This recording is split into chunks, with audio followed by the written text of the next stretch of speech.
Hello বন্ধুরা, কেমন আছেন সবাই? আশা করি অনেক ভালো আছেন। বন্ধুরা, যখন বডি বিল্ডিং এর কথা আসে তখন পুরুষদের কথা সবার আগে ধুপধাপ করে মনে পড়ে। মানুষজন মনে করেন বডি বিল্ডিং সেটা তো শুধুমাত্র পুরুষদের জন্যই তৈরি হয়েছে, কারণ মেয়েরা তো বডি বিল্ডিং করতে পারবে না, কারণ তারা অনেক কোমল এবং নরম স্বভাবের।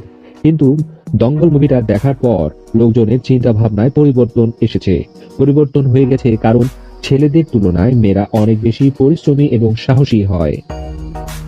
সমাজে পুরুষদের প্রাধান্য থাকে, সেটা তো আমরা সবাই জানি। তার মাঝে মহিলারা নিজেদের কোমল নরম শরীরটাকে মাস্কিউলার ওমেন হিসেবে নিজেদেরকে তৈরি করেছে। বন্ধুরা, আজকের ভিডিওতে আমরা আপনাদের কাছে নিয়ে এসেছি 5টি ফিমেল বডি বিল্ডার। পরিচয় করিয়ে দিব ভারতের সেরা 5 জন মহিলা বডি বিল্ডারের সাথে। জানবো তাদের সম্পর্কে। যে সকল লোকেরা মনে করেন মহিলারা শুধুমাত্র ঘরের কাজেই নিজেদেরকে পারদর্শী করে তুলতে পারে, সেই সকল লোকেদের গালে থাপ্পড় মারার মতো অবস্থা। আজকাল মহিলারা নিজেদেরকে বডি বিল্ডার হিসেবে প্রতিষ্ঠা করতে পেরেছে। মহিলাদের দ্বারা অসম্ভব কোনো কিছুই নেই। আবার এই কথাটি নতুন করে তারা প্রমাণ করেছে। এই 5 জন মহিলা বডি বিল্ডারদের সম্পর্কে জানার পর আপনি বলবেন, ও মাই গড। তো বন্ধুরা, দেশের মহিলাদের সাহস বাড়ান, পাশাপাশি তাদেরকে অনুপ্রাণিত করুন। আপনার কাছে আশা করব আপনি ভিডিওটির শেষ পর্যন্ত দেখবেন। নাম্বার 1-এ রয়েছে দীপিকা চৌধুরী। এই মহিলা বডি বিল্ডার, তার নাম শোনার পর যে কোনো পুরুষ ভয়ে কাঁপতে থাকে। তিনি ভারতের মহিলা বডি বিল্ডিং এর লিস্টে সবার প্রথমে রয়েছে। তার স্থান 1 নম্বরে। 34 বছর বয়সী দীপিকা, তিনি প্রথম মহিলা যিনি আইএফবিবিতে ভারতকে রিপ্রেজেন্ট করেছেন। তিনি ইন্টারন্যাশনাল চ্যাম্পিয়নশিপের বিজয়ী প্রথম মহিলা। তিনি তার ক্যারিয়ারের শুরুতে একজন রিসার্চার হিসেবে কাজ শুরু করেছিলেন, কিন্তু বর্তমানে তিনি একজন ফিমেল বডি বিল্ডার হিসেবে অনেক খ্যাতি অর্জন করেছেন, যার নাম শোনার পর ছেলেদের মাথার ঘাম বের হয়ে যায়। বডি দেখলে তো তারা জ্ঞানই হারিয়ে ফেলে। নাম্বার 2-এ রয়েছে ইয়াসমিন। দিল্লিতে জন্মগ্রহণ করেছে এই মহিলা বডি বিল্ডার।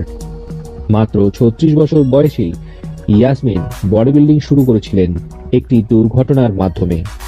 ছোটবেলায় ইয়াসমিন ভুল ওষুধ সেবন এর কারণে নিজের ওজন কমে যায় এবং চেহারা নষ্ট হয়ে যায়, আর তার চেহারার সৌন্দর্য লাবণ্য একেবারেই হারিয়ে যায়। তখন সবাই তাকে বিচ্ছিরি দেখতে এই সকল বলে সমালোচনা করত। তারপর সে প্রাণপণ চেষ্টা করে নিজের ভাগ্যকে পরিবর্তন করতে কঠোর পরিশ্রম করে, সেই সাথে নিজের সৌন্দর্যকেও পুনরায় সে ফিরিয়ে তুলে আনে। আর আজকে তিনি শুধুমাত্র একজন মহিলা বডি বিল্ডার, শুধু তা নয়, তিনি একজন ইন্সপায়ার হবার মতো ব্যক্তিত্ব। তাকে দেখে অনেকেই মোটিভেটেড হয়। সে নিজেই নিজের কঠোর পরিশ্রমে নিজের পরিচয় তৈরি করেছে। আপনি এ সকল কিছুর পর এবং তার সৌন্দর্য দেখে, তার বডি দেখে কি বলতে চান? আপনার অতি মূল্যবান বক্তব্য অবশ্যই কমেন্টে লিখে জানাবেন। নাম্বার 3-এ রয়েছে করুণা বাগমারি। 48 বছর বয়স্ক করুণা বাগমারি মহিলা বডি বিল্ডার, সোশ্যাল মিডিয়ায় একজন ট্রেন্ডিং পার্সন, কারণ Salman Khan international body বিল্ডারদের support করার জন্য কসম খেয়েছিলেন। ঠিক এমনই কিছুটা ঘটেছে করুণা বাগমারির সাথে, কারণ এবছরের চ্যাম্পিয়নশিপে প্রতিযোগিতায় করুণা বাগমারিকে সালমান খান স্পন্সরশিপ করেছিলেন। আপনাকে বলে রাখি, করুণা প্রথম আইএফবিবি মহিলা অ্যাথলেটিক্স ছিলেন। তিনি 39টি এশিয়ান বডি বিল্ডিং প্রতিযোগিতায় চ্যাম্পিয়নশিপে মেডেল জিতেছেন এবং চ্যাম্পিয়নশিপ অফ ফিজিক চ্যাম্পিয়নশিপও জিতেছেন। কিছুদিন আগে একটি ইন্টারভিউতে তিনি বলেছেন, তার বাড়িতে মেয়েদের শর্ট স্কার্ট পরা এবং ছেলেদের সাথে কথা বলা একেবারেই নিষিদ্ধ ছিল। সেই পরিবার থেকে এসে তিনি এখন মাত্র 2 পিস পরে বডি বিল্ডিং চ্যাম্পিয়নশিপে দাঁড়ায়। আপনাকে বলে রাখি, করুণাকে সবাই এখন তার নিজের নামেই অনেক বেশি চেনে। সে নিজেই নিজেকে প্রতিষ্ঠিত করেছেন। 4 নম্বরে রয়েছে Indian women body builder Savita Rathore. Savita Rathore উজবেকিস্তানের ইন্টারন্যাশনাল বডি বিল্ডিং চ্যাম্পিয়নশিপে অংশগ্রহণ করে সিলভার মেডেল অর্জন করে গোটা ভারতবর্ষের সুনাম অর্জন করেন। এর পাশাপাশি এশিয়ান চ্যাম্পিয়নশিপে অংশগ্রহণকারী প্রথম মহিলা বডি বিল্ডার হিসেবে মেডেল জয় করেন। প্রথম ভারতীয় মহিলা বডি বিল্ডার হিসেবে এশিয়ান চ্যাম্পিয়নশিপে জয়ী হয়েছেন এবং অর্জন করেছেন অনেক নাম ও সুনাম। তিনি যেমনটা শক্তিশালী, তেমনটা তিনি আবার নিজেকে নিয়োজিত রেখেছেন সোশ্যাল ওয়ার্কের মাঝে।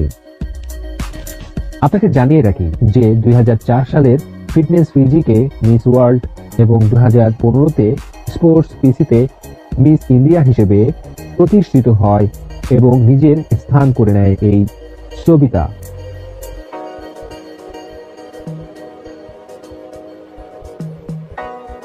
মুম্বাইতে বসবাসকারী এই শ্বেতা রাঠোর পেশায় কিন্তু একজন ইঞ্জিনিয়ার, কিন্তু বডি বিল্ডিং কে তিনি তার ক্যারিয়ার হিসেবে বেছে নিয়েছেন। আজকে গোটা ইন্ডিয়া তাকে চেনেন। নাম্বার 5-এ রয়েছেন সরিতা দেবী। অনেকেই তো কথায় কথায় বলেন যে বিয়ের পর মেয়েদের ক্যারিয়ার একেবারে ধ্বংস হয়ে যায়, কিন্তু সরিতা দেবী সেই কথাটিকে একেবারে ভুল প্রমাণিত করেছেন। 30 বছর বয়সী সরিতা 2টি বাচ্চার মা এবং পরপর 3 বার ন্যাশনাল বডি বিল্ডিং চ্যাম্পিয়নশিপ অর্জন করেছেন। এই মহিলা বডি বিল্ডার মণিপুরের বাসিন্দা। এই সরিতাকে, এই ফিমেল বডি বিল্ডারকে আজ যে কেউ চেনেন এবং জানেন। তিনি বডি বিল্ডিং চ্যাম্পিয়নশিপে ব্রোঞ্জ মেডেল অর্জন করেন।